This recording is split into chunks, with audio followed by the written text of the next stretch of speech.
포뮬러1은 이제 트랙 밖에서 더 뜨겁습니다. 마드리드에서는 새로운 그랑프리를 둘러싼 시위가 이어지고 있어요. 환경 영향과 공적 자금 사용에 대한 지나치게 많은 의문들이 제기됐죠.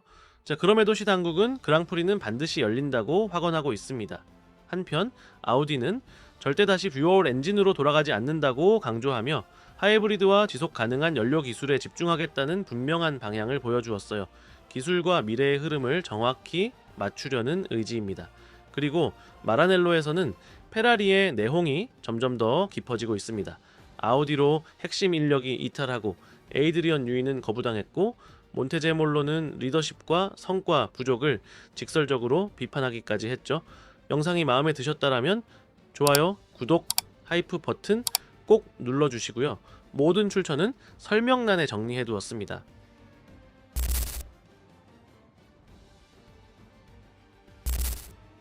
지금까지 한 번도 열리지 않은 마드리드 그랑프리는 벌써부터 거센 논란에 휩싸이고 있습니다. 2026년 9월로 예정된 이 레이스는 현지 주민들의 강한 반대에 부딪히고 있죠. 스톱 포뮬러 1 마드리드 라는 시민 및 환경단체는 이페마 일대에 조성 중인 시가지 서킷시 소음 공해와 환경 훼손을 유발하고 심지어는 수백 년 된 나무들까지 제거하게 될 것이라고 주장합니다.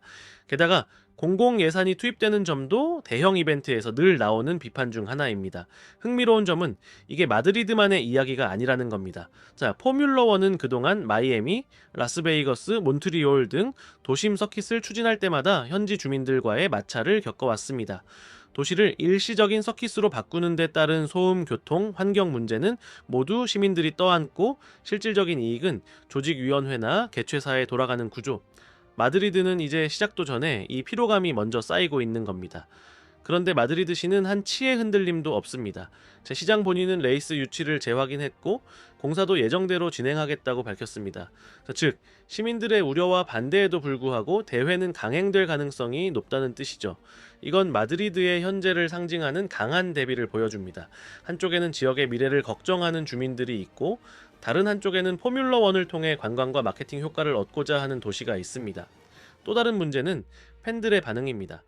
공개된 서킷 레이아웃은 초기부터 큰 호응을 얻지 못했고 바르셀로나와 비교되며 매력 없는 인공 프로젝트라는 지적도 나옵니다. 기존 트랙의 전통과 개성이 있는 바르셀로나에 비해 마드리드는 정치적, 경제적 이유가 앞선다는 인상이 강하죠. 더 심각한 건 지금 마케팅 효과조차 기대감이 아니라 시민 반발에 가려지고 있다는 점입니다. 언론 헤드라인도 코스나 이벤트가 아닌 시위와 반대 목소리에 집중되고 있죠. 자, 포뮬러1은 이런 사례를 여러 번 겪었습니다. 대부분 결국엔 레이스가 열리긴 했지만 그랑프리가 시민들과의 갈등 속에 시작되는 건 분명 좋은 신호는 아닙니다. 이제 남은 건 하나입니다. 2026년 정말로 차들이 트랙에 들어섰을 때 그 퍼포먼스가 지금의 반대 여론을 뒤집을 수 있을지 그 결과만이 남아 있습니다.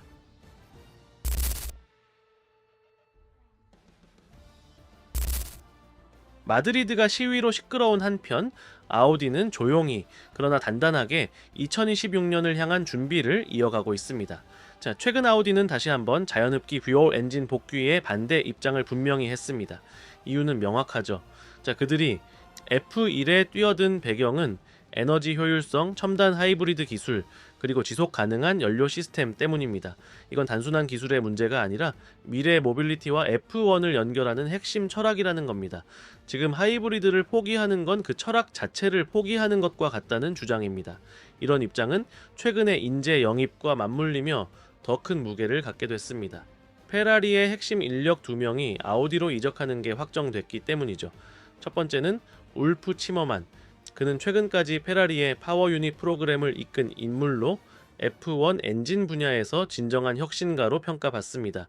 이번 이적은 상징성이 큽니다. 아우디가 단순 참가가 아니라 데뷔와 동시에 경쟁력을 갖추려 한다는 뜻이니까요.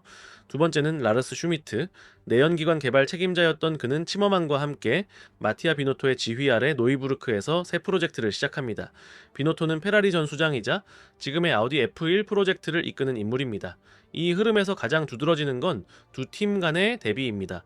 아우디는 장기적 비전과 신뢰를 기반으로 경험 많은 인재를 끌어오고 있고 페라리는 정치적 복잡성과 내부 권력 구조 탓에 여전히 인재 이탈을 막지 못하고 있습니다.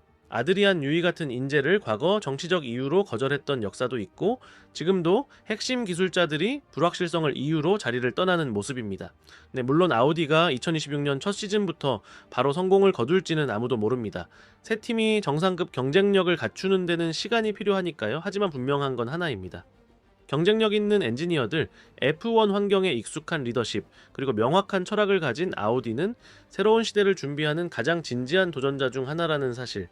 반면 페라리는 단지 2명의 인재를 잃은 게 아니라 다시 한번 실망만 남긴 약속과 함께 신뢰의 균열을 더 키우고 있는지도 모릅니다.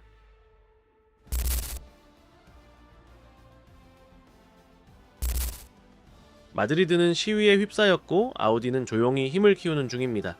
하지만 마라넬로의 페라리는 그 어느 때보다 깊은 위기 속에 있습니다.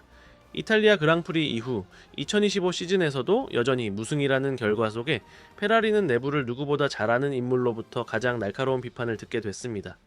루카 디 몬테제몰로, 페라리의 전 회장인 그는 이번에도 단호했습니다. 지금의 페라리에는 진짜 리더십이 없다.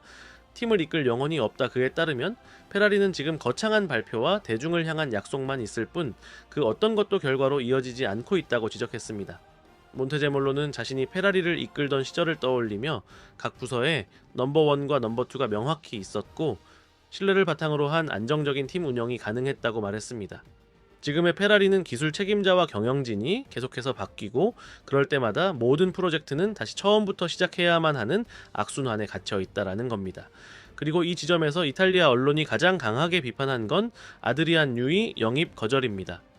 윌리엄스, 맥라렌, 레드불 등에서 챔피언카를 설계했던 뉴이는 자유로운 창의성과 기술 부서에 대한 결정권을 원했지만 페라리는 내부 권력 구조를 흔드는 걸 우려해 끝내 거절했습니다. 결과는 뉴이는 지금 에스턴 마틴에서 페르난도 알론소와 함께 2026년을 위한 핵심 전력으로 움직이고 있습니다. 반면 페라리는 여전히 내부 개편이라는 이름 아래 변화를 꺼리는 모습만 보이고 있습니다.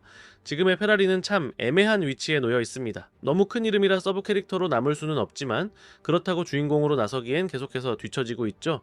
마지막 월드 챔피언십은 무려 20년 전. 수많은 열정적인 팬들이 있지만 지금의 페라리는 역사에 기대어 존재할 뿐 현재는 존재하지 않는다는 평가도 나옵니다.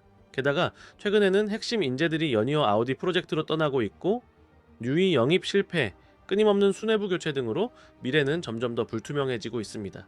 물론 마라넬로 안에는 여전히 재능 있는 인재들이 많습니다. 하지만 명확한 리더십 없이, 안정성 없이, 그리고 무엇보다 과감한 결정을 내릴 용기 없이 이 팀은 계속해서 과거에만 머물 수밖에 없습니다.